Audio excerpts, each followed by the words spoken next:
Suspense. And the producer of radio's outstanding theater of thrills, William N. Robson. We pause now in this gayest of all seasons for a little murder. We interrupt the pleasing flow of heartwarming greetings and ageless hymns and carols for a slight case of uxoricide. We turn our attention from tinsel and gay ornaments and strings of colored lights to blood as Herbert Marshall stars in Back for Christmas, a tale well calculated to keep you in suspense.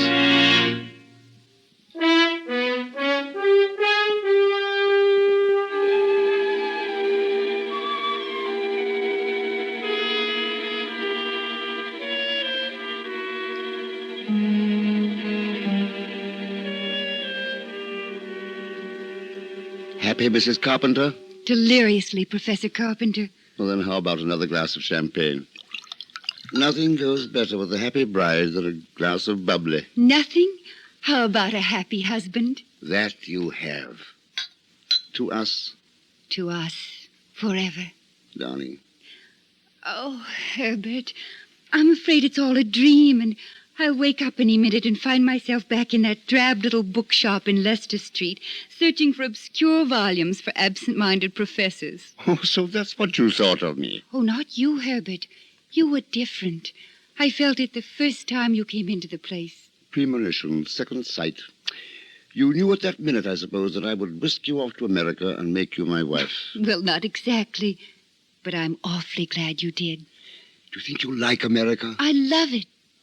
I thought perhaps after this lecture tour is over, I might try to find a connection at some college or other and just stay on. What would you say to that? I say, wherever you are is where I want to be. Now, who in the world? Who is it? Bellboy, sir. Just a minute. Yes, what is it? A letter, sir, for Mrs. Carpenter. For Mrs.? Here, let me have it. Here. Thank you, sir. A letter for Mrs. Carpenter? Herbert, you were a widower, weren't you? I mean, Hermione isn't still alive. What? Heavens, no. But that letter, no one back in England knows that I'm married. Let's forget it, shall we? And have another glass of wine. I've often wondered what she was like. Who? Hermione. You never told me anything about her. I'd just as soon forget her, but she's not an easy woman to forget. Dominating. Always managing things, the house, my wardrobe, my friends. You might say she managed herself to death.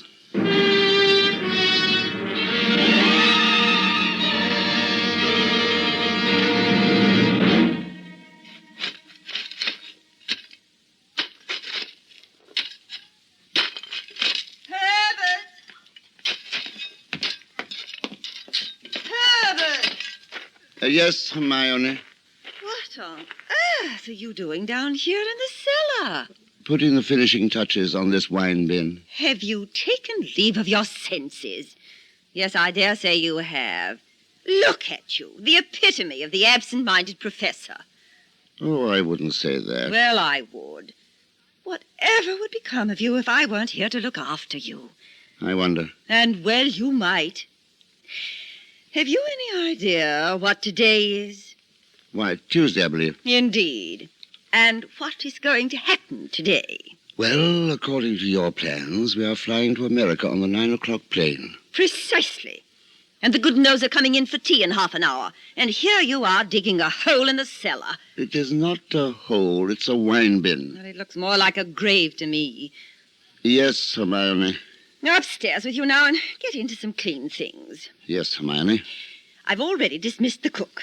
You'll have to get the tea things ready while I'm taking my bath. Yes, Hermione. Oh, dear, such a bother to go to. Closing up the house and all, and then having to open it again when we get back for Christmas. Back for Christmas, back for Christmas. Must you keep saying that? Well, why not? We are coming back for Christmas, aren't we? Well, supposing I were offered a position in an American university. Oh, nonsense. Well, they did ask me to come to lecture. That means something. Well, not very much. Americans will pay to hear any foreigner deliver a lecture once. But there's no use building dream castles, Herbert. Nobody's going to offer you a fortune in America. Of course, the extra money you will get will be very handy when we arrive back for Back Christmas. for Christmas, yes. Precisely. And it's no good you're making a joke of it. Oh, but heaven knows where you'd be today if I hadn't got a sense of time. Yes, Hermione. Now get a move on. And be sure to straighten up the sitting room and get the tea things out. The second best, the good nose will understand. Yes, Hermione. Now, I'm going up to have my bath now. Call me when they arrive. Yes, Hermione.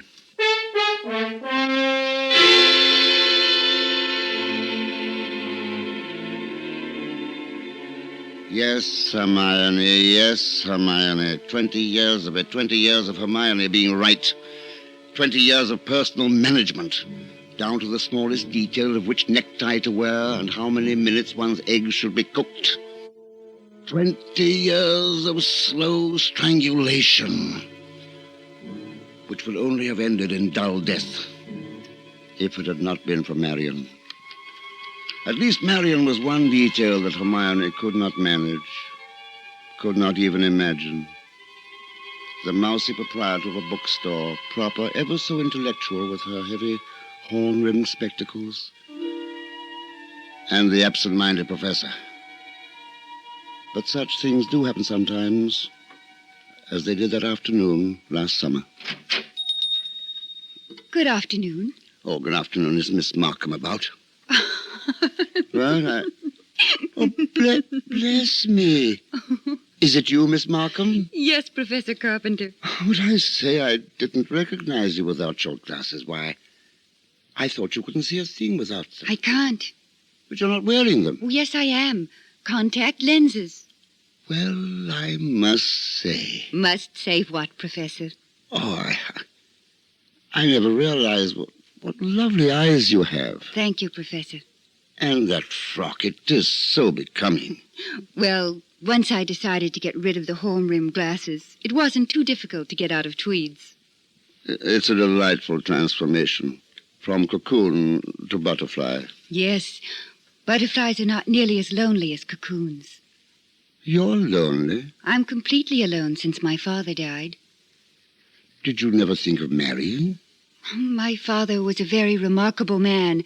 I never found anyone who could measure up to him, so... What a pity. How long have you been alone, Professor? Alone? Well, I knew you were a widower, of course, the first time I saw you. A widower? Oh, I can always tell. It was the same with my father. There's a certain sadness in a man's eyes. A sweet sadness, I think, when he's been married and then... A widower? I never thought of it quite that way. Oh, I have your books. Books? Yes, the ones you ordered last week. That's what you came by for, wasn't it? Yes, I suppose it is. I'd quite forgotten. The Phytotomy of Phalloid Gamophytites and Coniferous Shrubs of North America. Those are the ones you ordered, aren't they? Yes, thank you. You're very kind, Miss Markham. Why kind, Professor Carpenter? Well, not many young ladies in bookshops who go out of their way to look up rare books for an old professor of botany. Why, you're not old, Professor Carpenter. Really, you look... Besides, I adore botany. It's my particular hobby. No, really? You never told me that before, Miss Markham. I was afraid to. You always intimidated me. You seemed so preoccupied. Yes, I suppose I did. Well, you might be interested in some specimens of alpine polyanthes that were just sent to me by a friend in Switzerland. Switzerland? Oh, I used to go there always for my holidays before the war. You like Switzerland? Oh, every part of it. The lakes, the mountains, the beautiful spring flowers, especially the flowers. It seems that we have quite a lot in common, Miss Markham. I'm sorry we haven't talked before. I am too. But perhaps we can make up for it in the future. Indeed we shall.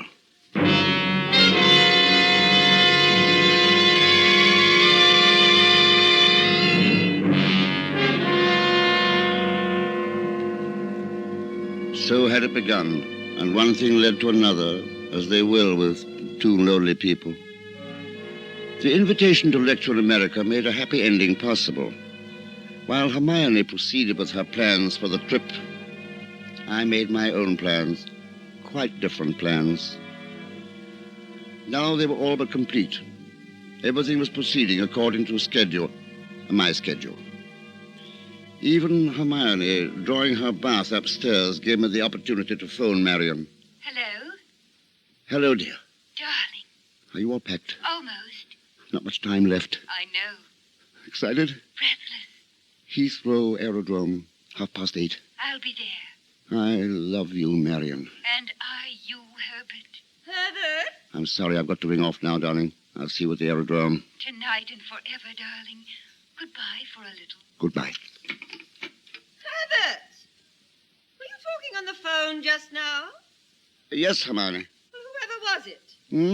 Freddie Sinclair. Didn't I hear you say something about seeing somebody at the aerodrome? Yes. Old Freddie said he might possibly get out to see us off tonight. Well, that seems very peculiar. But then all of your friends are peculiar. Yes, Hermione. I thought I told you to change your clothes before the guests arrived. Yes, Hermione. Never mind. Somebody just drove up. Go and let them in. Yes, Hermione. Herbert, Yes, Hermione. look out the window. There's Professor and Mrs. Goodnow. But who's that with them? Why, it's... Precisely. Freddie Sinclair. Peculiar you should have been talking to him on the phone just now, when here he is coming up the walk. Yes, isn't it? But then, as you say, Hermione, all of my friends are peculiar. Not half so peculiar as you. Digging in the cellar an hour before we leave for America. Just look at yourself. Yes, Hermione. Now go and let them in. Yes, Hermione. Open the door and stop saying yes, Hermione. I think, my dear, I've said it for the last time.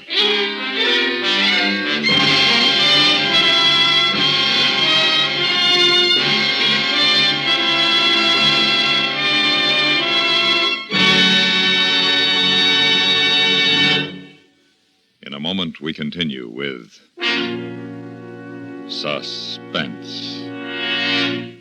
Songs make Christmas. And for this Christmas Eve, you have a very special invitation from CBS Radio to raise your voice in all the old familiar songs in A Carol Sing led by Bing Crosby.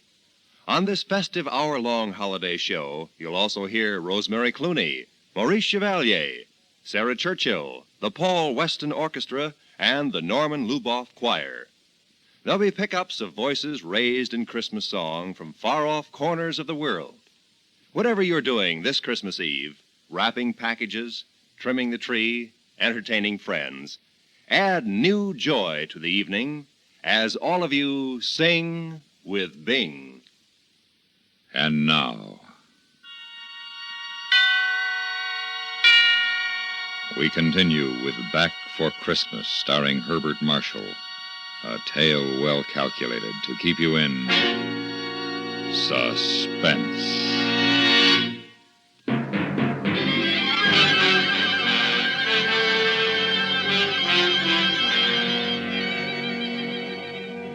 Back for Christmas. Hermione was so positive we would be back for Christmas. That afternoon, pouring tea for a few friends who had come in to say last-minute farewells, she kept reiterating it. Now, mind your Hermione. Don't let those Americans lure your husband with one of their fat university jobs. We absolutely must have you with us for Christmas. Oh, we will be back, I promise you. Oh, it's not absolutely certain, of course. Herbert, what do you mean it's not certain? Of course it's certain. After all, Herbert, old boy, you've contracted to lecture for only 2 months. Quite right, Freddie, but then, of course, anything may happen. Herbert adores being unpredictable. Now, what other man would decide today, the very day, mind you, before leaving for America, to dig a great hole in the floor in the cellar? In the cellar? Yes, for a wine bin. He's been talking about putting a wine bin in the cellar for the last 2 months, but he never got around to working on it until the last few days. A wine bin? Whatever for? It's the only way to store wines, you know, in the cellar. Even temperature, all that sort of thing. Indeed. In that damp, they'll all turn. A proper wine bin should be made of concrete.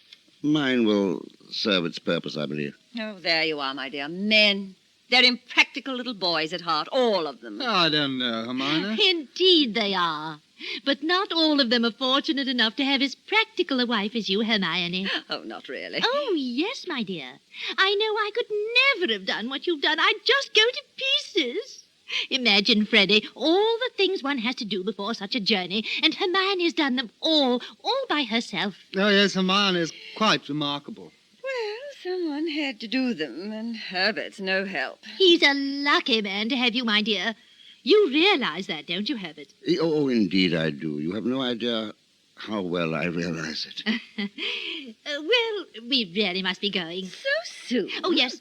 I'm sure even you have at least a few last-minute things you must attend to. But don't forget, you'll be Back for Christmas, if you may count on it. Bon voyage, then, my dear Hermione. Goodbye, dear. Goodbye, Hermione. Oh, not yet, Freddie. We'll make our farewells at the aerodrome. At the aerodrome? Why, yes. Herbert said you phoned to say you'd see us off at Heathrow. I phoned? Yes. Just a few minutes before you arrived. But I couldn't have. I've been out for a drive all the afternoon. Oh, come, Freddie. You may as well own up. I say, look here, old chap, I don't know what you're trying to... You see, Herbert can't even lie well. He's red as a beetroot. Aren't you ashamed of yourself, Herbert, stringing poor Hermione along like that? Well, I suppose the game is up. It wasn't Freddie I was talking to, Hermione. Well, I don't see how it could have been. No, I was, well, it was about a little surprise I was planning for you. How sweet. And I have a surprise for you, too, Herbert, when I bring you back for Christmas.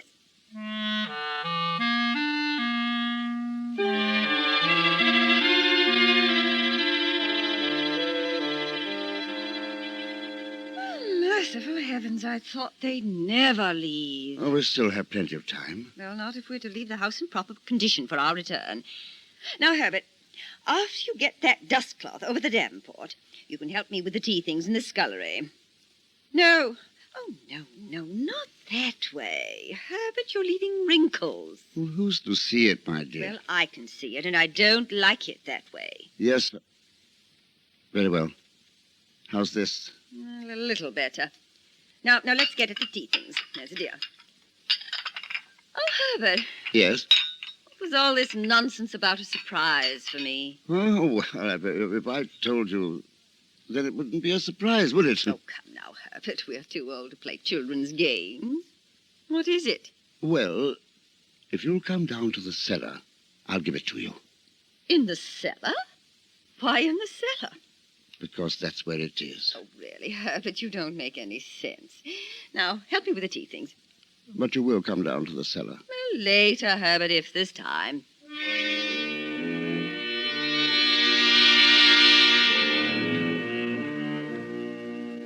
Time. There had to be time. But Hermione was meticulous. And each cup had to be washed and dried just so, and put away in the cupboard in its accustomed place just so. And the silver had to be carefully wiped and put away in its plush-lined box just so. And then, once more, all the dust covers had to be straightened and the windows checked to be sure they were locked. And the time was running short. Now, I think that's everything. Everything but your surprise. Will you come down to the cellar now? Well, can't you bring it up here? Oh, no, that would be quite impossible. Oh, but it's so dusty down there, and I'm all dressed for the trip. I know, but it'll only take a minute, and you'll find it quite worthwhile, I'm sure. Oh, very well. She went ahead down the cellar stairs. As we reached the bottom, I silently lifted a small crowbar from a nail in the wall. She stood in the middle of the cellar, peering around in the ill-lit gloom. Well, I don't see anything but that silly hole you've dug. That's it. It's in there. Where? Look closer. Step closer to it. Right to the edge. Really, Herbert? Now do you see it? A little large for a wine bin, but just right for a grave.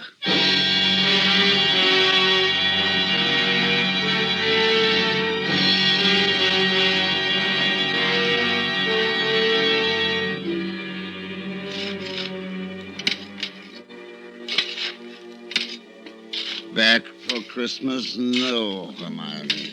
No, Hermione. I'll never be back. You've planned it so well, Hermione. You're so predictable, so practical. Even to typing your letters and signing them with a neat cryptic H that I have learned to copy. I'll be your amanuensis. I'll write your friends for you, Hermione. Through me, you will tell them we won't be back for Christmas. And then you will tell them how much you like America and that you persuaded me to accept a teaching position. You will tell them that you may decide to settle there permanently. And then the letters will come less and less frequently until at last they will hear from me, and I will break the news to them that you have died in America. Then I will have my solicitors put this empty house with its sad associations up for sale, and that will be the end of the matter, Hermione. Back for Christmas? No, Hermione. No, no, no. No. No, no. Not now. Go away, whoever you are, go away. Did I leave the front door unlocked? No, no. I say, Herbert. Hermione? Just keep calm, keep quiet. They won't look down here in the cellar. Keep calm. They'll go away. Where can they be? Perhaps they popped round to the dell. We must see them. Or perhaps to the shops. There's something at the last minute, no? Oh, not Hermione. I say, shall I shout? Don't. Might not be tactful. Oh, there's no harm in a shout. No. Now, let's come in on our way back. Hermione said they wouldn't leave till 7. All right. Only I do want a last drink with old Herbert. You know he'd be hurt. All right. Let's hurry. We can be back by 6:30. 6:30. There's still time.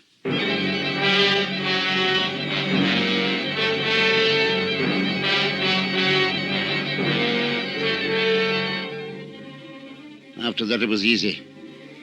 Put the finishing touches to the wine bin. Dress fast, get out of the house before 6:30. Take the tube to Waterloo Air Terminal and the airline's bus to Heathrow, all according to plan, Hermione's plan.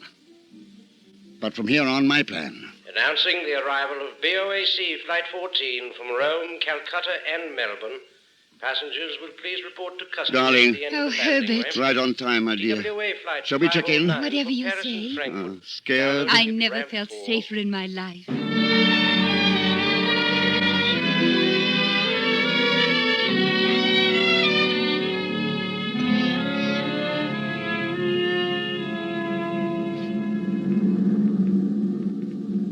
The no smoking sign just went out. Careful of cigarette, darling. Yes, thanks. Ever been on a plane before? No, you? My first time, too. Oh, how nice. To enjoy a first experience together. I was worried. About what? Well, you having been married once, nothing would be new to you. My darling, it will be new. All of it. Is everything all right? Yes, thank you. Would you care for a pillow, Mrs. Carpenter? Were you speaking to me? Yes, Mrs. Carpenter. Would you care for a pillow? No, thanks. I don't believe so. Well, if you want anything, just ring the bell over your seat. Thank you. Herbert, Yes, dear. she called me Mrs. Carpenter. That's right. But I'm not yet. Well, you will be tomorrow, this time. But how does she know? Well, that's the way our tickets read, Mr. and Mrs. Carpenter. Why? I wanted you to get used to being Mrs. Carpenter, straight off. Oh, Herbert, you're a dear. You think of everything.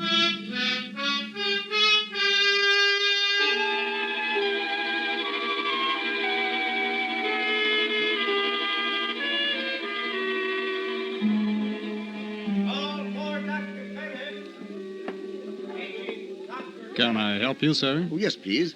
Professor and Mrs. Carpenter. We have reservations, I believe. Oh, yes. We've been expecting you, sir. Boy, take Professor and Mrs. Carpenter's luggage up to their suite. You know, frankly, Mrs. Carpenter, you're quite a surprise. Your letter reserving the rooms was so thorough, I was expecting an older, more forbidding sort of person. My letter reserving the rooms? Oh, I wrote the letter, my dear, and I signed it Mrs. Herbert Carpenter, just as a joke. Oh, what a cunning old fox you are, Herbert. Now that I think of it, I am rather.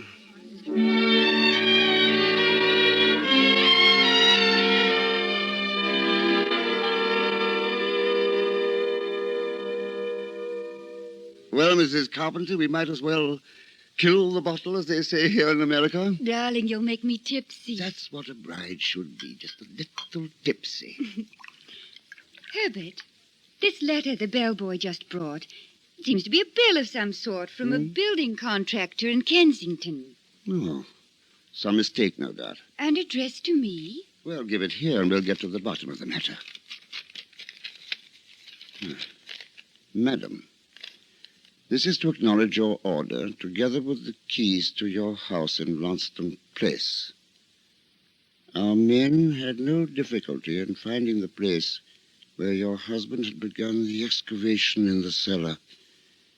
But apparently he changed his mind at the last moment and filled it in again. What is it, Herbert? Our men will begin digging tomorrow, and you may rest assured that it will be a professional concrete line job and will be completed in ample time for your surprise Christmas present to your husband. We are happy to be conspirators with you in this thoughtful gesture and hope that Professor Carpenter will be pleased with our construction of his wine bin. Very truly yours, Paul Holt & Sons Contractors. What does it mean, Herbert? It means that Hermione was right. I will be back for Christmas.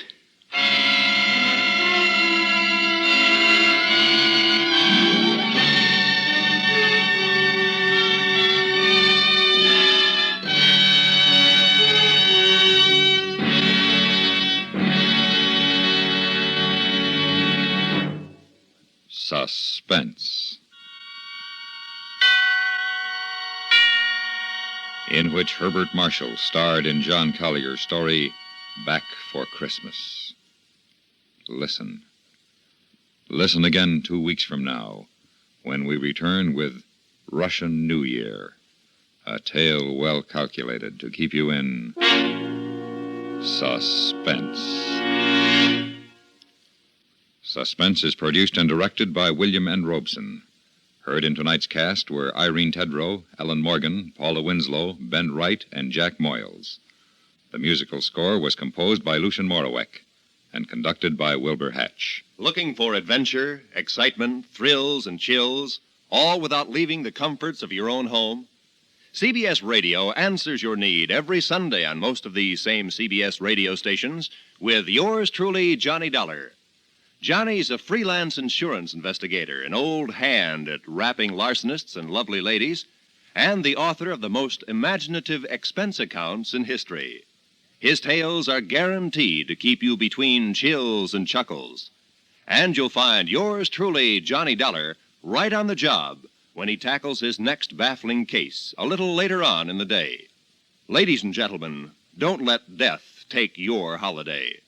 The traffic death toll over these Christmas holidays will be more than twice the average for any other week of the year. Don't allow the holiday spirit, the rush and activity to make you careless. Stay alert. Drive especially carefully. Remember, the best Christmas present is your presence. Stay tuned now for 5 minutes of CBS News, to be followed over most of these same CBS radio stations by indictment.